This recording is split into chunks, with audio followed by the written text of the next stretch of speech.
देशातल्या कामगार वर्गाने 12 फेब्रुवारी 2026 रोजी देशव्यापी संप करण्याचा निर्णय घेतलेला आहे। या निर्णयामध्ये बांधकाम कामगार आणि NRHM मध्ये काम करणारे कर्मचारी, आशा, गटप्रवर्तक यांनी सुद्धा भागीदारी करण्याचा निर्णय केलेला आहे। आपण कालच बघितलेलं आहे की या देशाचं बजेट जे आहे ते बजेट अत्यंत निराशाजनक आणि कामगारांच्या, जनतेच्या, मध्यमवर्गीयांच्या विरुद्ध आहे। ना याच्यामध्ये रोजगाराची सुरक्षितता आहे, ना योग्य वेतन आहे महागाईच्या प्रमाणात, ना सामाजिक सुरक्षा आहे। डांगोरा पिटायचा, चुकीच्या गोष्टी सांगून हा याच्यातून प्रकार लक्षात येतो। त्यामुळे या 12 फेब्रुवारीची आपण जोरदार तयारी केली पाहिजे। आज आशांना किती मानधन मिळतं? 60,000 आशा आहेत, 68,000 आहेत आशा, गटप्रवर्तक 4,000 आहेत। देशामध्ये 10 लाखापेक्षा जास्त संख्या आहे। यांना तुम्ही किती पगार देताय वाढत्या महागाईच्या काळामध्ये? एवढी महागाई वाढलेली आहे। कामगार संघटनांची सगळ्या मागणी अशी आहे की आज कमीत कमी महिन्याला 30,000 रुपये वेतन दिलं पाहिजे, मानधन दिलं पाहिजे। 2005 साली हे राष्ट्रीय आरोग्य अभियान सुरू झालेलं आहे। 20 वर्षे झाली। यात काम करणाऱ्या कर्मचाऱ्यांना आयुष्यभर हे कंत्राटीच ठेवणार आहेत का? 20 वर्ष झाली ठेवून। अनेक राज्य आहेत की ज्यांनी NRHM मधल्या कर्मचाऱ्यांना, कंत्राटी कर्मचाऱ्यांना कायम केलेलं आहे। पण हे महाराष्ट्राचं सरकार इतकं विकृत, कामगार विरोधी आहे की त्यांनी मात्र या NRHM मध्ये काम करणाऱ्या कामगारांना न्याय दिलेला नाही। 28,000 कर्मचारी आहेत। हे महाराष्ट्राचं सरकार कोर्टाचं सुद्धा ऐकत नाही। हायकोर्टने निर्णय दिलेला आहे 2022 मध्ये की ज्या कामगारांची, कंत्राटी कर्मचाऱ्यांची 10 वर्षे पूर्ण झालेली आहे त्यांना तुम्ही कायम करून टाका, निर्णय करा। यांनी निर्णय केला नोव्हेंबर 2023 मध्ये। आता आणि 26 साल चालू झालेलं आहे, काहीही झालेलं नाही। म्हणजे यांना परवाच नाही। हायकोर्टची ऑर्डर पाळत नाहीत। गटप्रवर्तकांच्या बाबतीमध्ये त्या कंत्राटी आहेत, इतर कंत्राटी कर्मचाऱ्यांच्या प्रमाणेच त्यांना ऑर्डर्स निघतात। तरी कंत्राटी कर्मचाऱ्यांचे लाभ सुद्धा त्या गटप्रवर्तक महिलांना द्यायचं नाही। इतक्या नीच पद्धतीने हे सर्व विचार करतात। स्वतःच्या शब्दाशी सुद्धा हे प्रामाणिक नाही। हे सगळ्या कंत्राटी कर्मचाऱ्यांना जसे ऑर्डर्स निघतात तशाच ऑर्डर्स गटप्रवर्तकांना काढतात, पण गटप्रवर्तकांना अधिकार नाही। त्यासाठी आता आम्ही आणि हायकोर्टमध्ये केस घातलेली आहे। परंतु आज आशांना महाराष्ट्रामध्ये 10,000 रुपये मानधन मिळतं आणि कामावर आधारित वेगळा मोबदला मिळतो। साधारणपणे 13,000-13,500 त्यांना एकूण मोबदला जातो। गटप्रवर्तकांना 11,000 रुपये फिक्स मानधन आहे आणि राहिलेला 9,000च्या थोडासा पुढे प्रवास भत्ता आहे। कायम कर्मचाऱ्यांना जो प्रवास भत्ता देतात तेही यांना देत नाहीत। प्रवास भत्ताही कमी दिला जातो। आणि 2018 सालापासून या राष्ट्रीय आरोग्य अभियानामार्फत आशांच्या, गटप्रवर्तकांच्या मानधनामध्ये वाढ केलेली नाही। 7 वर्षे झाली। त्यामुळे की त्या 12 तारखेबद्दल सर्व आशा आणि गटप्रवर्तक महिलांनी अत्यंत गंभीरपणे विचार केला पाहिजे। मुळातच या देशातल्या कामगारांच्या संघटना सगळ्या उद्ध्वस्त करायच्या। कामगारांनी जर संप केला तर त्याला जबाबदार नेत्यांना ठरवून त्यांना जेलमध्ये घालायचं। यापूर्वी 100 कामगार जर असतील तर 100 पर्यंत परवानगी लागत नव्हती सरकारची। आता यांनी 300 केलेली आहे। म्हणजे 299 कर्मचारी असतील तर मग सरकारची परवानगी न घेता हे बंद करून टाकणार कारखाने।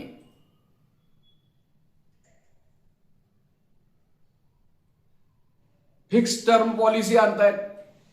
हे संघटित उद्योगामध्ये ते आता कायम कर्मचारी राहूच नाहीत असंच त्यांनी कारस्थान केलेलं आहे. तुमच्याशी आम्ही त्याच्याऐवजी 5 वर्षाचा करार करणार, तुमचं पटलं तर तुम्ही राहा, नाही तर निघून जावा, आम्ही तुम्हाला म्हणू त्यावेळेला तुम्ही घराकडे जायचं. आज तशी परिस्थिती नाही. तर हे सगळं त्यांनी करत आणलेलं आहे. रात्रपाळीमध्ये महिलांनी काम करू नये असं होतं, ते आता त्यांनी रात्रपाळीतही करायचं ठरवलेलं आहे. त्यांना आम्ही अनेक दिवसापासून सांगतोय, तुम्ही आशांचं काम मोजा ना. तुम्ही त्यांना कामावर आधारित मोबदला दिलेला आहे. तुमची PIP दरवर्षी जाहीर केली जाते. तुम्ही PI मध्ये लिहता 70-75 कामं, प्रत्यक्षामध्ये 120-15 कामं तुम्ही करायला लावताय. त्या अधिकाऱ्याच्या मनात येईल ते महिलांना काम सांगायचं, हा उद्योग आहे. त्यांची म्हणे VC होते, VC मध्ये ठरलं म्हणून आम्ही सांगतोय. अरे कुठले VC काढलाय काय तुम्ही? ऑर्डर द्यायला नको का? तुम्ही काय कामं ठरवून दिलेले आहे? जे काम ठरवून दिलेलं नाही, ज्याचा तुम्ही मोबदला देत नाही, ती कामं तुम्हाला सांगताय. लाज वाटत नाही तुम्हाला? आणि हा गुन्हा आहे. 2013 साली या देशामध्ये एक कायदा पास झालेला आहे, पॉश नावाचा. त्याचा अर्थ एवढाच आहे की स्त्रियांच्या अत्याचाराच्या विरोधी तो कायदा आहे. आणि तो कायदा त्या महिलांच्यावर कुठल्याही अन्याय काम करणाऱ्या महिलांच्या ठिकाणी होऊ नये म्हणून कामाच्या ठिकाणी जर 10 महिला असतील तर तिथे तो कायदा लागू आहे. आणि ती कमिटी नेमावी लागते आणि त्यांची चौकशी करावी लागते कुठल्या महिलेवर अन्याय झालेला आहे. महाराष्ट्रामध्ये या कायद्याची अंमलबजावणीच करत नाहीत ते. सुप्रीम कोर्टाने सांगितलं की जानेवारी 2025 पर्यंत सगळ्या कमिट्या तयार झाल्या पाहिजे. एकही कमिटी तयार झाली नाही. आणि आता कायद्याचं कलम आहे, तुम्ही गुगलवर जाऊन हा तुम्हाला बेअर ऍक्ट मिळेल. कलम 4 मध्ये असं लिहिलेलं आहे की महिलांना कामावरून काढून टाकण्याची धमकी देणे, त्यांचा पगार अडवणे, हे सुद्धा या कायद्याखाली गुन्हा आहे. असे गुन्हे आता सगळ्या महाराष्ट्रभर घडतायत, देशात घडतायत. अनेक अधिकारी अशा पद्धतीनं वागणूक आहे त्यांची. अत्यंत चीड आणणारी त्यांची भाषा असते. काय म्हणतात, अहो तुमचा आता पगार वाढलाय.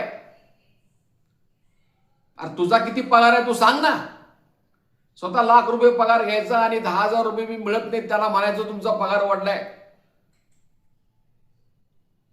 हे जे आहे हे भयानक आहे. आणि म्हणून आशांनी गटप्रवर्तकांनी आग्रह धरला पाहिजे की महिलांचा अपमान करणे, धमक्या देणे हा स्त्री जातीचा अपमान आहे. कामावरनं काढून टाकण्याची धमकी देणे, कोण याला दिला अधिकार कामावरनं काढायचं? ग्रामपंचायत नेमते, तालुका आरोग्य अधिकारी त्याला मान्यता देतो आणि कसलीही चौकशी न करता धडधडीत म्हणतात ते कामावरनं काढणार. कसली भाषा आहे? कसली कामं करून घ्यायची? ठरवून न दिलेली कामं सांगण्याचा त्यांना अधिकार नाही. जे काम तुम्ही PI मध्ये दिलेलं नाही ते तुम्हाला सांगता येणार नाही. यांनी मोबाईल देतो म्हणून सांगितलं तर 5 वर्षापूर्वी मोबाईल नाही, लॅपटॉप नाही, काही नाही.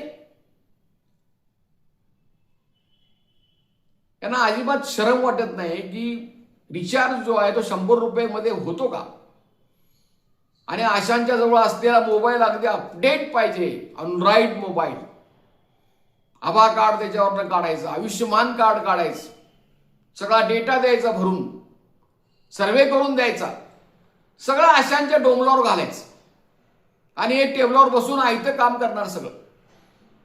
हे एक प्रकारे यांच्याकडून एक शोषण चालू आहे स्त्रियांचं, भयानक शोषण चालू आहे.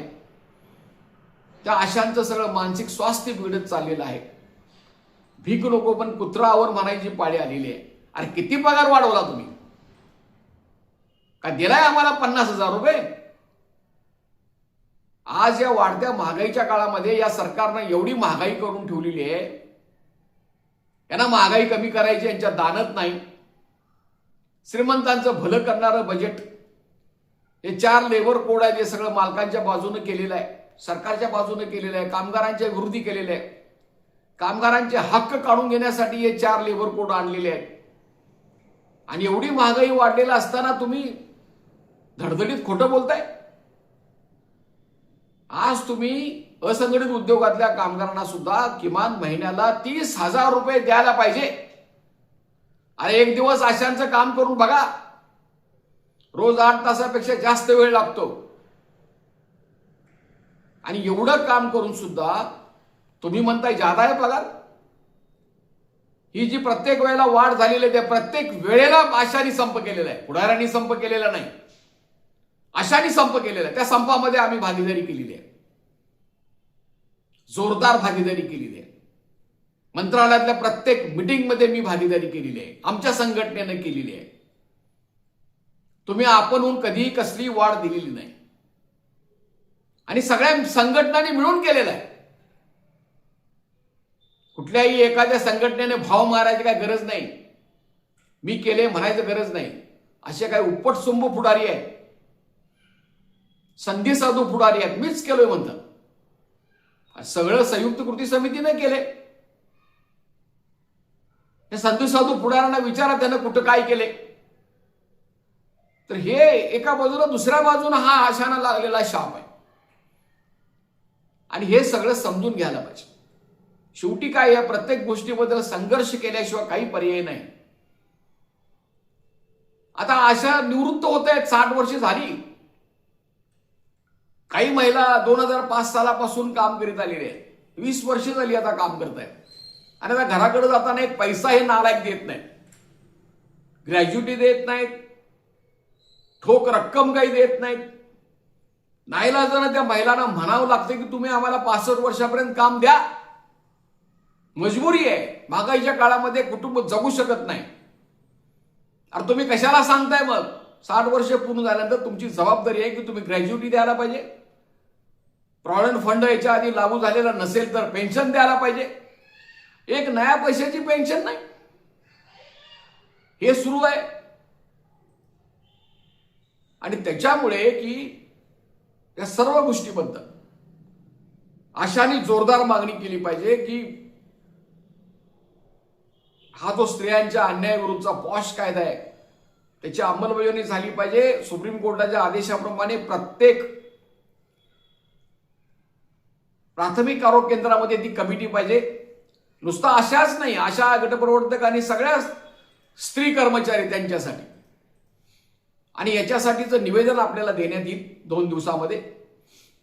निवेदन तुम्ही द्या. आणि हा जो संप आहे 12 तारखेचा तो देशातला अत्यंत महत्वाचा आहे. तो तुम्ही समजू नका फक्त संघटित कामगारांचा आहे. त्या ठिकाणी जर संघटित कामगाराला फटका बसला तर आता आपलं जीवन जे जगणं चालू आहे ते सुद्धा आणखीन हलाखीचं होणार आहे. आता जे आम्ही युनियनचं काम करतोय ते सुद्धा करणं अवघड होणार आहे. हे लक्षात घेऊन हे 4 लेबर कोड उधळून लावले पाहिजेत, हाणून पाडले पाहिजेत, रद्द झाले पाहिजेत.